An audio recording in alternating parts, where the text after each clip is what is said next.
Episode number 1 with media mogul Strauss Zelnick.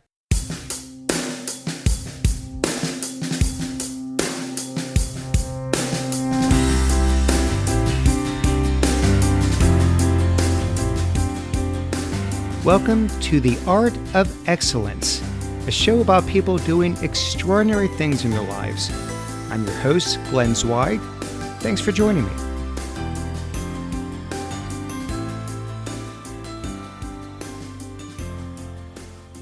My guest today is Strauss Zelnick.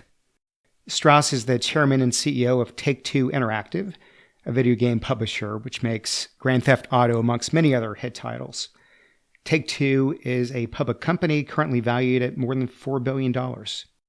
He is also founder and head of ZMC, a private equity fund with several hundred million under management focused on the media and communications sector. Previously, Strauss was the CEO of BMG Entertainment, one of the world's largest music publishers at the time, CEO of Crystal Dynamics, a venture-backed video game producer, and president of 20th Century Fox, of course, one of the biggest movie studios. Strauss, it's a pleasure to have you. Thanks for having me. You're the CEO of a public company, and you're the head of a private equity fund. Both of them are pretty demanding full-time jobs and then some. So I'm going to start there. How do you juggle both of those? Well, the structure of our enterprise at ZMC is that we're a private equity firm. We take control positions in digitally focused media and communications companies. And Take-Two is part of the ZMC portfolio. It's while it's a public company, it's externally managed by ZMC, and specifically I'm the chairman and CEO, and Carl Sladoff, who's a partner at ZMC, is the president. So while it's a relatively unusual structure, believe it or not, there are about 20 public companies in the U.S. that are managed in this way, excluding REITs, which are often managed in this way. While it may appear that I'm wearing two hats, I'm really wearing one hat. There's no doubt that because Take-Two is our biggest enterprise and a public company, that I devote a lot of time to my role here, but it fits very well, almost neatly, with what ZMC does. If we go back in time, where did all this ambition come from originally? Were you self-driven as a kid? Did your parents have really high expectations on you? No, my parents actually had almost no expectations. Their attitude was do what you want to do and be excellent at it, and they actually meant that. So some people that's code for become a doctor and a really good doctor, and then we'll talk. My family they really meant it. At one point, for example, I was thinking seriously of becoming a writer, and my dad encouraged me to take a year off between college and whatever the real world would bring in order to pursue writing, which I didn't do. So I think, like many people who are ambitious, I sort of born that way. And I was always interested in entertainment. I was always interested in creative businesses, and I was always interested in enterprise. So those things naturally led in this direction, particularly because I didn't have any creative talent myself. Had I had some creative talent, I probably would have been on the performing side, like many entertainment executives. But I found out reasonably early on that I didn't have any. Well, little secret, if it wasn't for my voice, I'd be an opera singer. There you go. I'd read somewhere that you had set your sights on running a movie studio at a pretty young age. How old were you when you first said, one day I'm going to run a movie studio? I was really young. It was, believe it or not, like so young that I think I read an old article where I said I was 3 years old. That seems unusually young, but really early I decided I wanted to be in the movie business. And it's not like we had any family connection to the business. We did not. My father's a lawyer. And it's not like, we lived in Los Angeles. We lived in Newton, Massachusetts at that time. So it's not clear where the ambition came from, but I was always fascinated by motion pictures, television, music, and books. So let's fast forward. You're 32 years old, and boom, you're running 20th Century Fox. You accomplish exactly what you had set your sights out. And, given that you went to both business and law school, that's not a lot of time between when you graduated and when you were in that seat. How did you get from point A to point B so quickly? I mean, I'd love to say that I was an incredible outlier, I suppose, but it's not really true. In the entertainment business, young people often get big opportunities early on in their careers. In my case, I graduated from grad school in 1983 and went to Columbia Pictures International Television, and I was responsible for overseeing the distribution of all of Columbia Pictures' motion picture and television library and new production in international markets. And I did well doing that. I was able to develop the first computer system that tracked rights exploitation effectively. I created this, with the help, obviously, of our IT folks at the time. I created a system that would manage rights and then would automatically show our salespeople in the field what was available for sale. And previously, they'd been using a manual method that was imperfect at best. So by having a computer printout, and it was a printout in those days, it wasn't online, of everything that was available, say, in France on January 1st, they were able to be much more effective in selling the rights, and we were able to see a very significant increase in our revenues very, very quickly. And, my boss was rewarded for that, and I, in turn, was as well. And I became the youngest vice president of Columbia Pictures. And that led to my being recruited at what was then the largest independent home entertainment company, Vestron. And I was brought in as senior vice president of corporate development, a job I had no particular interest in, but I had a reason. I'd been led to believe by the chairman that there may be some management opportunities. And 9 months after joining, when I was 30 years old, I was named president and chief operating officer of Vestron, which by then was the largest independent movie company and a public company. The first picture that I greenlit became the highest grossing independent film of all time, Dirty Dancing. So obviously, it's better to be lucky than smart. My wife's favorite movie, by the way. There we go. Many people's wives' favorite movie. That job where I made a whole lot of independent pictures put me in touch with a lot of people. I developed a number of relationships. And when Joe Roth became chairman of 20th Century Fox, he was looking for a president who would run the business side of the equation and the distribution side of the equation. And we'd known one another. Joe had produced a couple movies for us at Vestron. And he hired me along with Barry Diller and Rupert Murdoch. So that's how I got that job.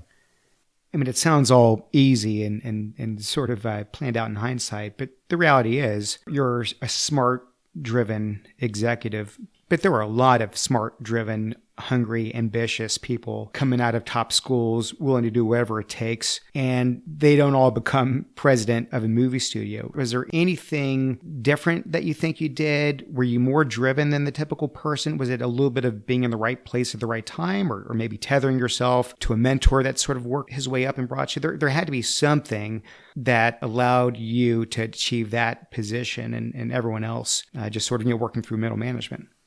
Well, my observation is there are a whole lot of people who are a whole lot more successful than I. So I see it somewhat differently, but it's a flattering question. I think the answer is sure. I got lucky in numerous occasions where, opportunities presented themselves or people took a chance on me.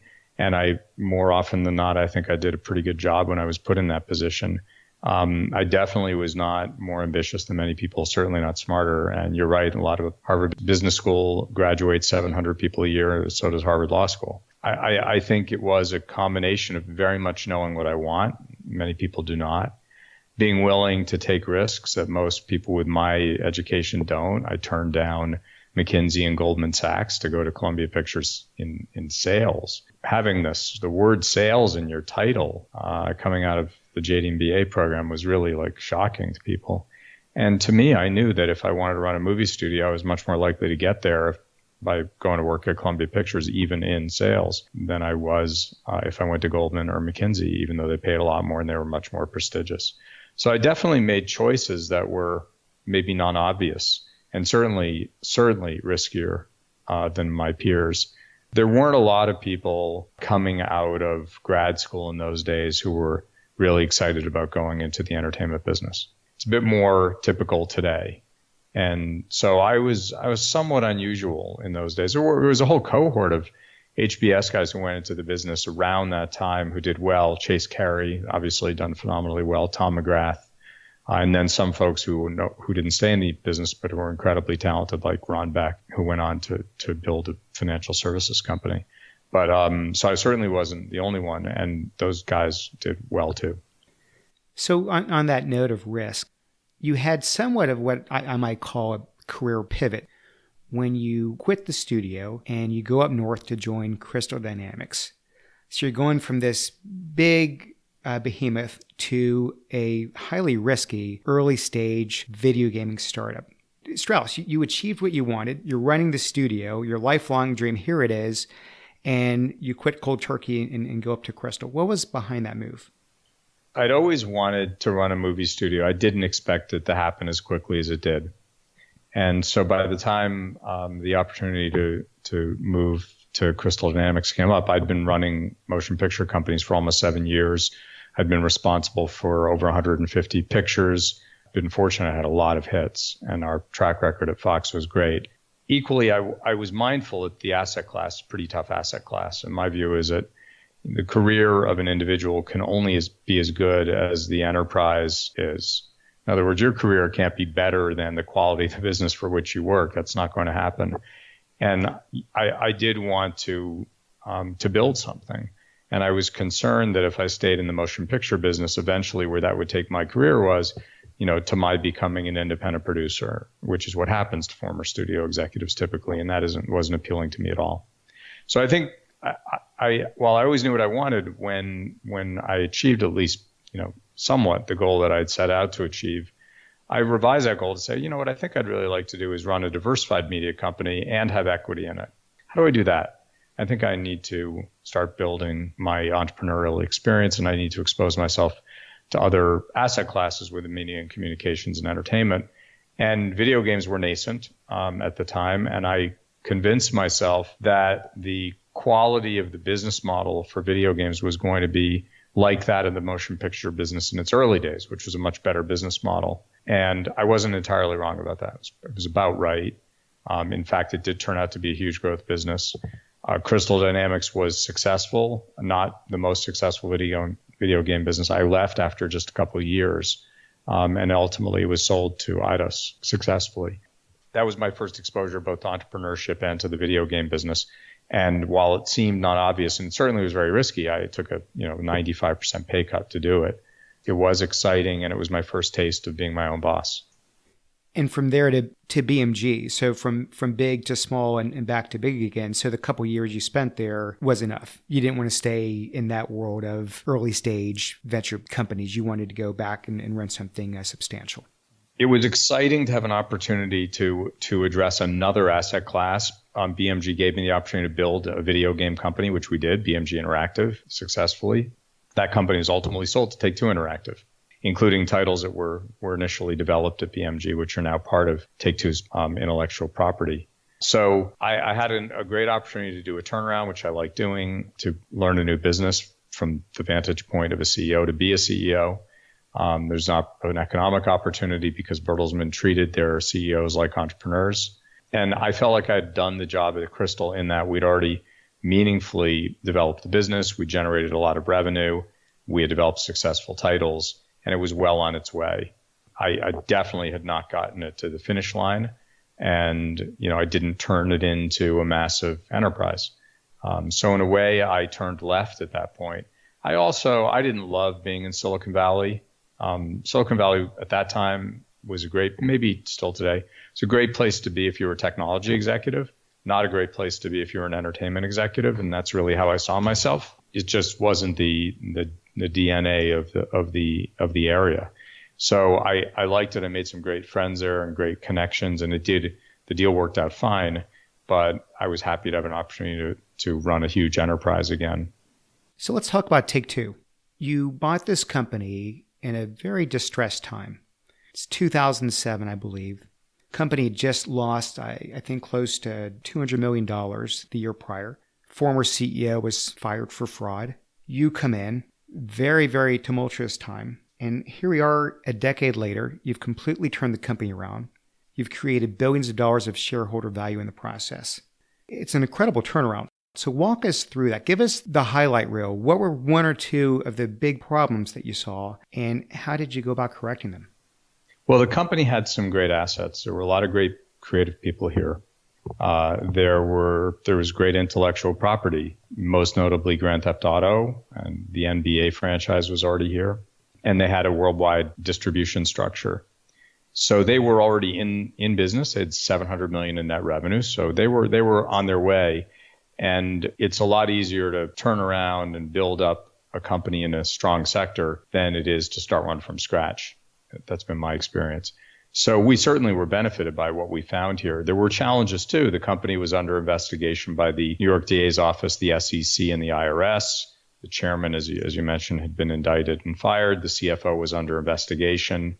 And the company had a huge stack of pending litigation and was losing money and had just come into compliance with filing requirements and had just had a shareholder meeting, the meeting at which we took over the company. We set out to turn the company around and build it up. The first thing we did was meaningfully cut the operating costs by, I think, as much as $40 million a year, which certainly helped the bottom line. And then we turned our attention to building a culture that was kind, civil, rational, and also highly ambitious, with a focus on creativity, efficiency, and innovation. The three words I use in basically every announcement, every quarterly meeting, and every meeting with my colleagues here. And we set out to diversify the product line, and were able to do so successfully. So all of those things worked, and we had the benefit of being in a growth business. You know, I said at the time, and it continues to be true, interactive entertainment is the most rapidly growing part of the entertainment business. It probably will be for the next 20 years. So the wind was at our back, and we were well positioned with the Grand Theft Auto franchise and others, and immensely creative people who really wanted to succeed, who'd been burdened by the way the corporation had been managed. And minimally, we tried to get out of their way. I mean, we may not have done anything else well, but we did get out of the way of the creative people and let them pursue and encourage them to pursue their passions. So what happened? We launched one new successful intellectual property a year, almost every year since we've taken over. We've built up all of the intellectual properties that we had. We improved the quality of the marketing teams worldwide, improved the quality of the distribution teams worldwide, improved the quality of the corporate teams, opened an Asia headquarters in Singapore, began to build an Asia business, diversified into free-to-play with the launch of NBA 2K Online in China, and further diversified into what we now call recurrent consumer spending, which is consumer engagement outside of full game downloads digitally. So that would be downloadable add-on content, in-game payments, virtual currency, and the like. So that's really been the story. It's phenomenal. Today we have, as you said, a market value meaningfully in excess of $4 billion, continue to beat our guidance. I think we've been profitable for at least 5 years in a row. We announced last quarter we had $1.4 billion in cash and no debt. It's a great state of play, and we have nearly 3,000 employees all around the world engaged in making the very best interactive entertainment that can possibly be made. It's a great story. I want to go back to a point you just made about staying out of the way in regards to the creative teams, the creative process in the company.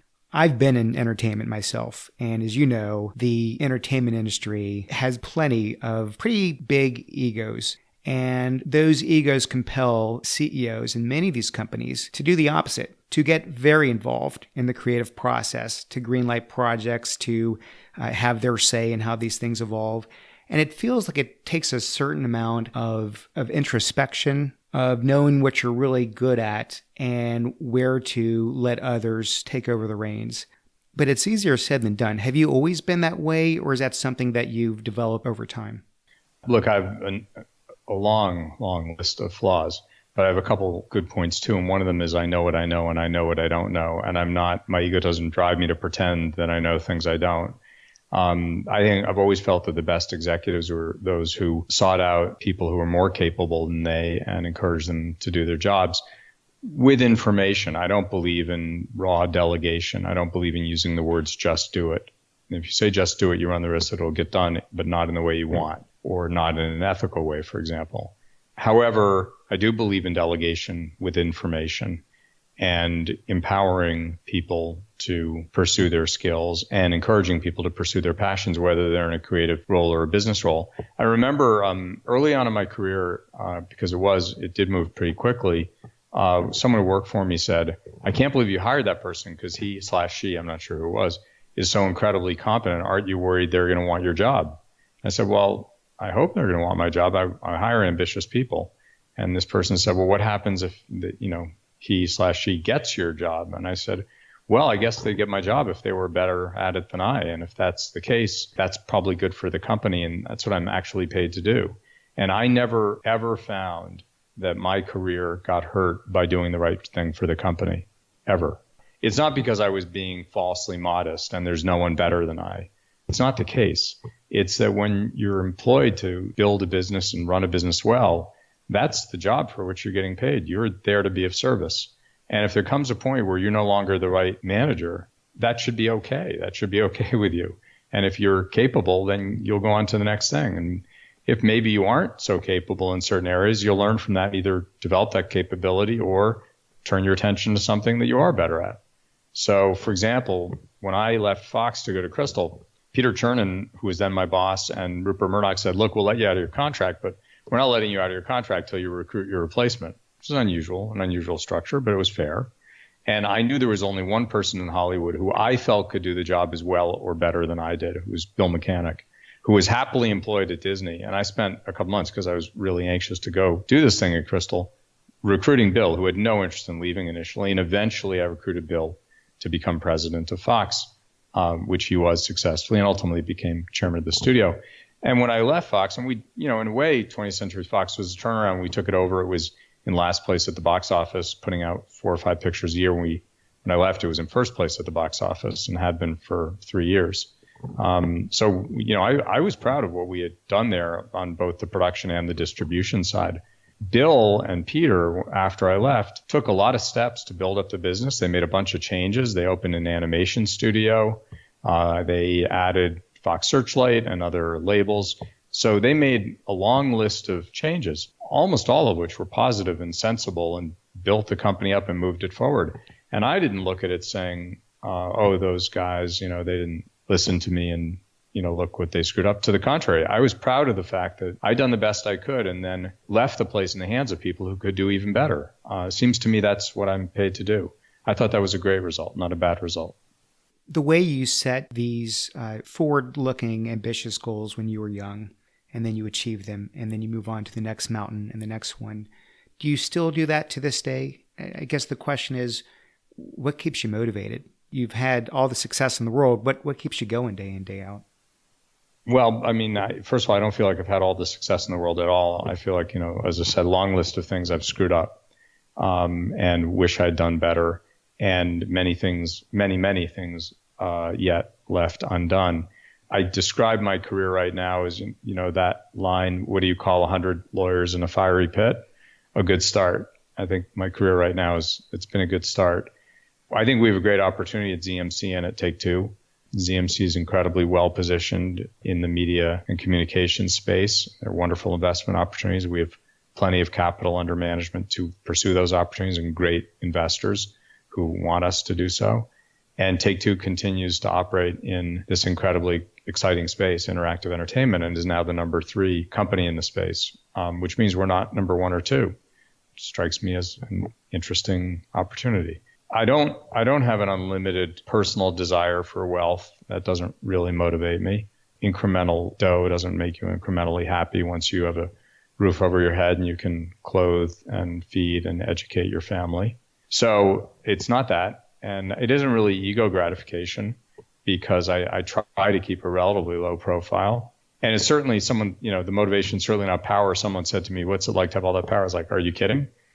I'm just a guy who goes to work in the mornings. What possible power could you be referring to?"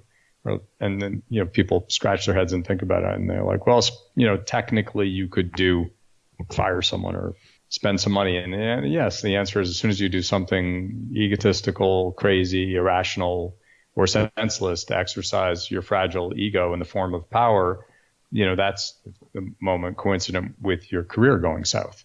For me, what's exciting is achievement, looking at something that's challenging and assembling a great team and then together partially or maybe even entirely achieving an ambitious goal and then doing it again. That's really exciting. And I like being in business and I like the financial consequences because they're fun. And I love working within digital media because it's constantly changing. My own view is that the next 40 years will be much more exciting than the last 40 years. And the good news is, while, I'm hardly a child, I feel like I'm 25 years old. I feel like I'm at the beginning of my career. And so what a luxurious place to be. If it turns out that I'm not at the beginning of my career, I will not be the one to worry about that because I will be, by definition, gone. So I think it's sensible to look at the world that way. My father-in-law is 89 years old, and he's still an entrepreneur, investing in companies, buying companies, selling companies, raising funds, taking companies public. He's having a blast. He creates a lot of value, keeps them young. And I'm pretty sure he feels, the same age I feel, which is 25. You say you've had plenty of screw-ups along the way. Is there any particular failure that comes to mind that you could talk to us about? Well, let's distinguish between a mistake and a failure. I make mistakes all the time. We all do. But if you make a mistake and you take responsibility and do your best to correct it, it really typically doesn't matter. And so I can't enumerate mistakes because I make them daily, as any human does. But I'm reasonably good about identifying them. And I'm very, very good at stepping up and taking personal responsibility and trying to make it right. I guess I've managed, with the help of my wife, I've managed my ego to a place where I really don't expect perfection out of myself. I'd like it, I aim for it, but I really don't expect it. So it'll frustrate me when I make a stupid mistake. But if I make steps to fix it, then I tend to give myself a break. My view is that a failure is actually typically an accumulation of many, many little or not so little mistakes that you didn't fix along the way. So as a result, I haven't had so many failures. I had one significant situation where I lost rights to an act at BMG that I shouldn't have lost the rights to. And it was to another party that I had a very close relationship with. And the mistake was really because I projected onto another person my own values and my own ethical approach. And that was a huge mistake. I was looking in the mirror instead of looking across the room. And I learned a great lesson, which is see people as they are, not as you wish they would be. And most people are, I found in business, including this business, highly ethical, decent people who can be trusted. But now and then, people can't be. And that was one of those situations, and it hurt the company badly. The second big mistake, probably more painful one, which is, we at ZMC see ourselves as a highly ethical enterprise. But many years ago, early on, we made a choice that ultimately violated the trust of one of our partners. It wasn't the way we saw it. It wasn't what we thought we were doing, but ultimately that's what it was. And under the bright light of day and sort of sensitive examination, it's clear that we cut ethical corners that we shouldn't have cut.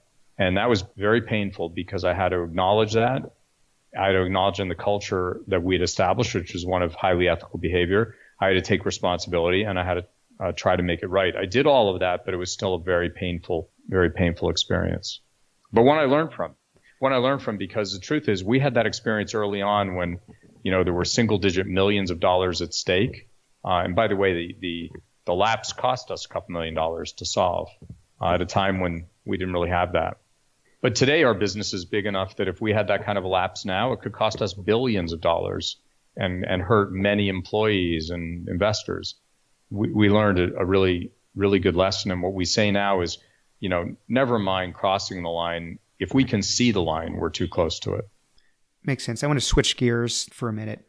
You've been out somewhat promoting this active lifestyle, working out and nutrition. And I've seen some video clips from this daily fitness, meetup group you have. It looks pretty intense. And you're working out with people half your age. You're doing pretty intense, high interval training exercises. Has this sort of fitness and health regimen always been a part of your life, or has it accelerated recently? It's both. It's always been a part of my life. And as I've aged, it's accelerated. And the last 10 years, it's really accelerated.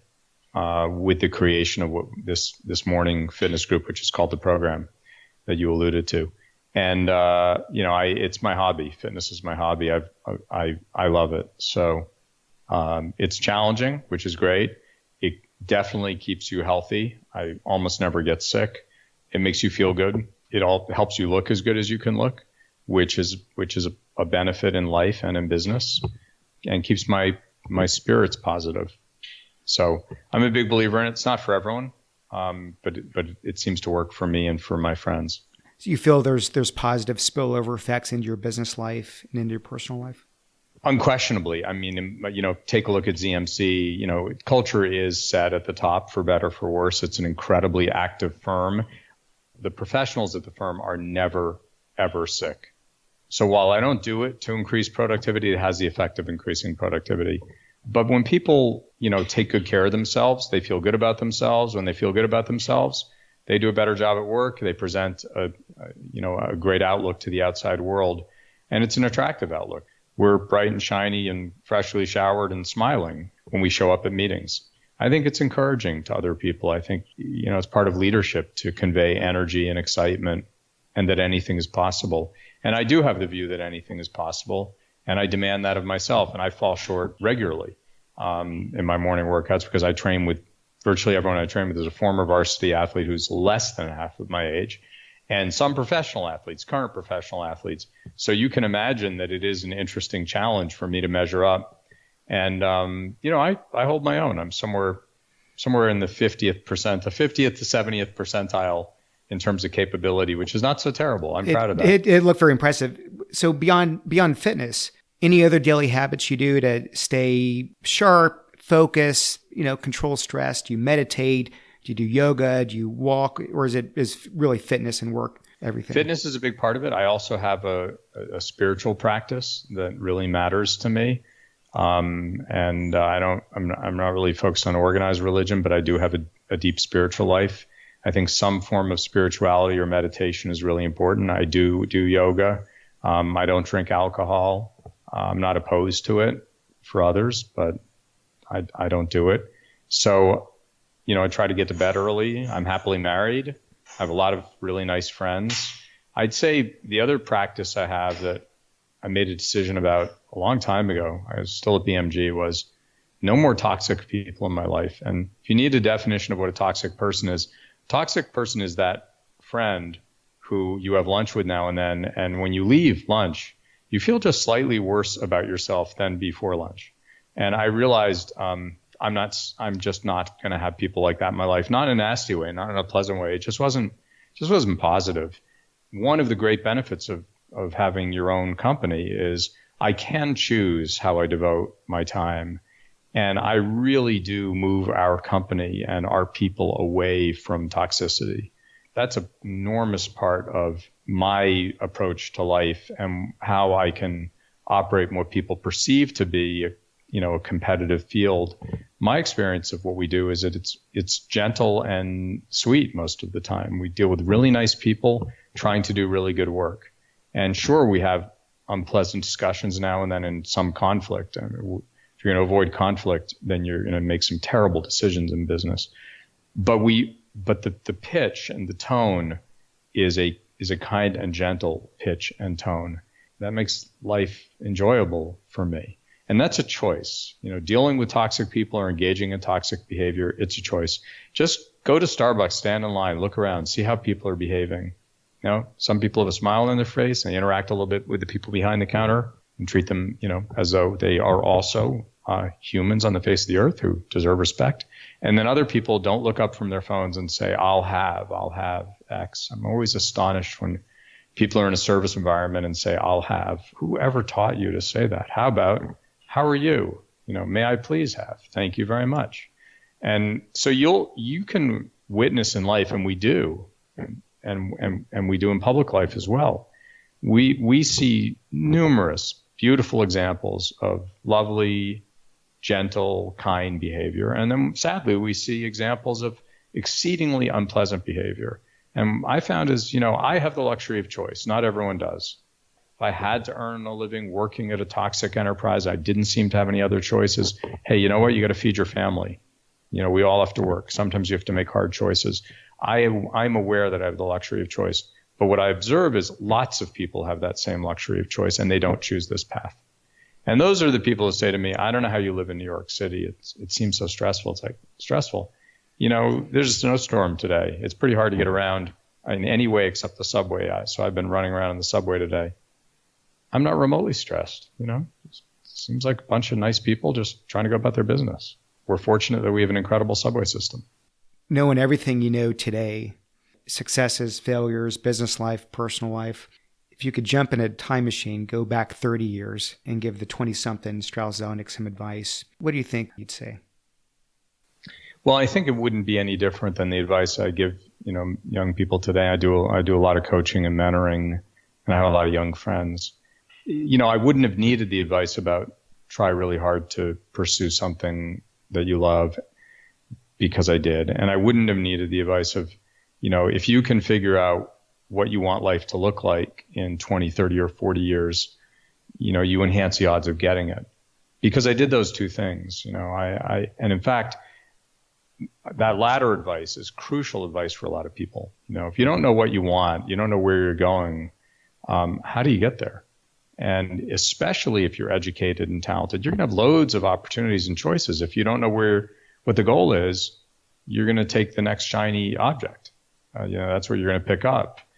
I knew that I wanted to be in the media and entertainment business, and I knew I wanted to be an entrepreneur ultimately. And that's what I do today. I'm an entrepreneur in the media and communications and entertainment business. I knew I wanted to have a happy marriage and a family. And so I guess I made a choice, fortunately, to marry the right person. And I've been married 27 years, and I have, wonderful kids. And I'm not perfect. My wife's not perfect. My kids aren't perfect. So let's just dispense of the fantasy. But, we're a really happy, harmonious, lovely household, with all of our foibles and all of our ups and downs. So what would I have told myself? I probably would have said, if you would just pull back and relax a little bit, you'd probably be more effective, not less effective, because I was super intense. I would have said, read How to Win Friends and Influence People, because I didn't read it till I was about 31, and I wish I'd read it earlier. It's a phenomenal book. I needed it because it's a book that teaches you, despite its goofy title, to focus on the other person and be of service to another person. That's a great way to live. That's really what that book teaches, and I really needed to learn that. And I think ultimately I would have told myself, take the risk to present yourself all the time as you truly are, as opposed to presenting yourself as you wish to be seen. Because the more comfortable I got with myself, the more I was willing to let go of fears and insecurities, the more willing I was to be goofy at times, or to fail, or to admit errors, the more compelling I was as a friend, as a father, as a husband, as a colleague, as an employee, and ultimately as a leader. It can sound a little, oxymoronic, but being your authentic self is the right way to lead. Being willing to admit your limitations is the right way to lead. And it took me a while. I think I came across as super tough and unapproachable and cold. And I was competent. I was highly competent. So I was seen as not approachable. And that stood very much in the way of my expressing leadership skills, which is probably the thing I'm most proud of today. And not leadership skills in the way I think people fantasize about them. Leadership is not about showing up, pushing people over, and taking names. Leadership is about being of service to a team and bringing out the best in your colleagues in the pursuit of a common goal. That's leadership. And the best leaders are people who see themselves as part of the team, often as the least important member of the team. Because the truth is, it's CEOs. I'm a CEO. CEOs don't do any real work. The work is done elsewhere. Right? If we maybe set strategy, that's probably real work. But apart from that, we really are tasked with making sure the enterprise moves in the direction of a common goal, and that the people who do the work achieve those goals, create that progress. And so I think, it's a long answer to a short question, but in my case, I think it's good that you know what you want. It's good that you're following your passion. Be willing sooner rather than later to be true to yourself and to expose that truth to other people. That will make you a more effective human being and a better leader. That's a great answer. Strauss, you are truly an inspiration, and I can't thank you enough for taking time out of your incredibly hectic schedule and spending time with me. Well, thanks. They're wonderful questions. I really appreciate it. And thanks so much for reaching out. Hey, thanks for listening. I hope you enjoyed that as much as I did. You can subscribe to the show at iTunes, Stitcher, and theartofexcellence.com. I've got one small favor to ask. If you like the show, please take a minute and leave us a review on iTunes. I would really appreciate that. I'll see you next time.